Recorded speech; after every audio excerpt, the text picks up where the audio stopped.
Salut les gars, salut les amis, j'espère que vous allez bien. On continue toujours notre actualité autour du football africain et là on va aller du côté du Cameroun, on va parler de Samuel Eto'o, président de la FECAFOOT et certains clubs locaux qui étaient en bras de fer avec lui. De mémoire, je me rappelle que j'ai fait une première vidéo dans laquelle j'avais dit que certains clubs, précisément un club, je pense Bambotos de mémoire, qui avait saisi la cour pénale de justice camerounaise pour Samuel Eto'o parce que eux, ils étaient en train de s'indigner du fait que Samuel Eto'o ne payait pas, ne versait pas des primes, Samuel Eto'o ne versait pas des subventions qui avaient été, que l'État avait remis du côté de la FECAFOOT qui était leur dû pour que la FECAFOOT remette également ces primes-là à certains joueurs. Donc, il parlait d'ingérence, il parlait de pas mal de choses autour de la FECAFOOT, bien sûr. On pointe du doigt à Samuel Eto'o qui en est le président de la FECAFOOT.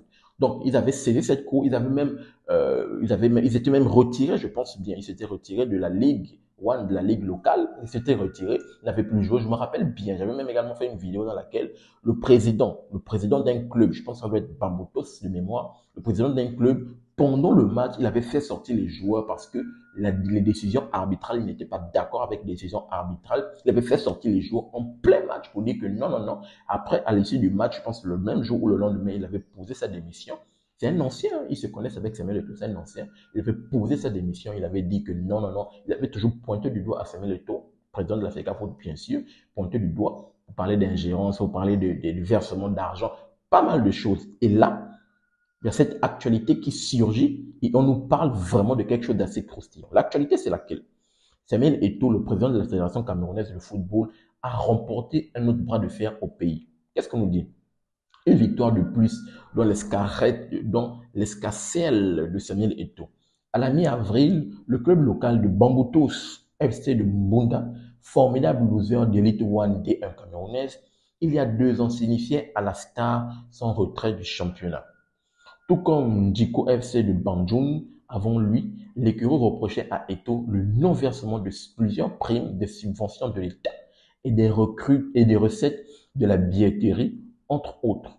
S'en est suivi un imbroglio lorsque la FECAFOOT a nié son implication dans les prétendues négociations avec Bambotos tout en demandant à avoir soudoyé des motos taxis.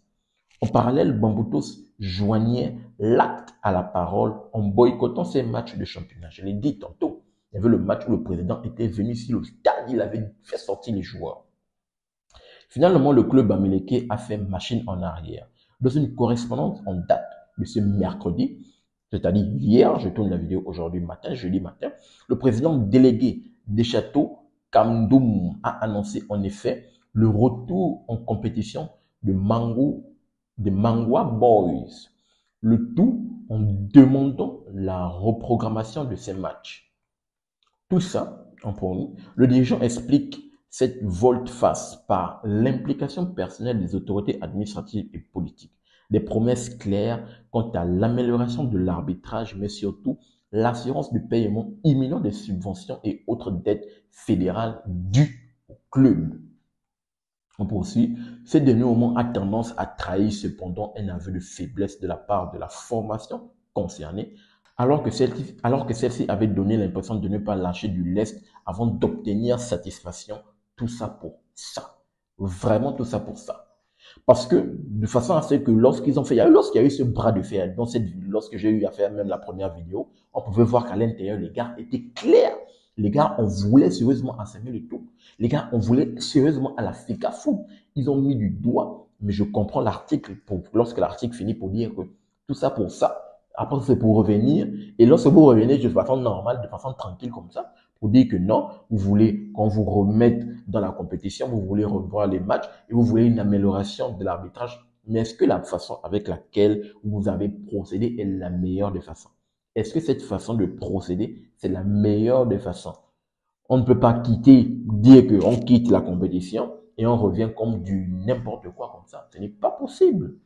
Ce n'est pas possible. Je ne sais pas qu'est-ce qui se passe là-bas. Je ne sais même pas pourquoi. Parce que de là même, dans l'article, on ne donne même pas la raison pour laquelle ils sont juste revenus comme ça. Je ne sais pas si ils sont réveillés un matin ou bien il y a eu une réunion entre la FECAFOOT et ce club. Ils se sont assis, ils se sont regardés droit dans les yeux. Ils ont trouvé des compromis. Ils ont trouvé un arrangement par rapport à cette affaire belliqueuse. Je ne sais pas si cela s'est fait. Mais du jour au lendemain, revenir comme ça, décider de sortir et revenir, là, ça peut donner des idées aux autres équipes de se dire que, OK, on peut faire la même chose si les décisions ne sont pas en notre faveur, si pas mal de choses ne sont pas en notre faveur. Je ne peux pas me prononcer sur le non-versement si je n'ai pas de détails, je n'ai pas d'informations supplémentaires par rapport à cela.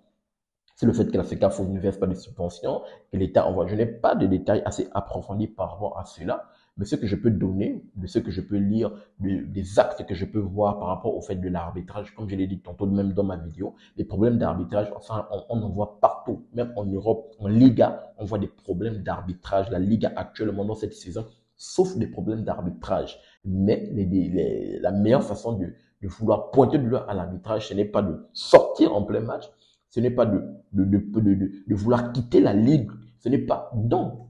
Il y a des façons, il y a des correspondances à faire. Oui, forcément, vous avez eu à faire des correspondances, mais il faut le faire. Il faut multiplier la communication. Il faut s'indigner, il faut parler et pas sortir. Je pense que même pour les joueurs concernés, les joueurs qui sont les plus importants, qui jouent sur le terrain, même pour les joueurs, ça ne va pas, ça ne joue pas également quelque chose de bien. Ils sont dans une situation de pas de stabilité dans le club.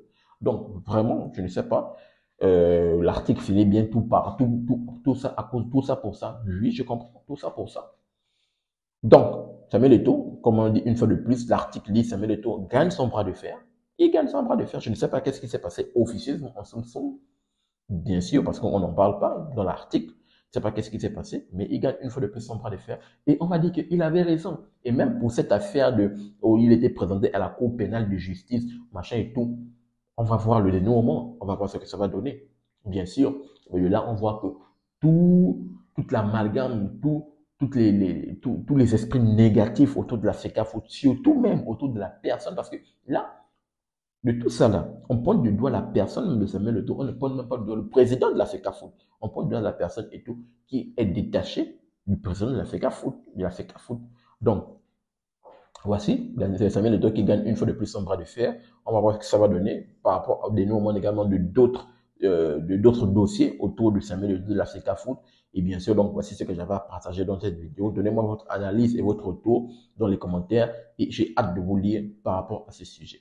N'oubliez pas de vous abonner, de liker, mais surtout activer la cloche de notification pour ne manquer aucune de mes sorties. Peace. À très bientôt les gars.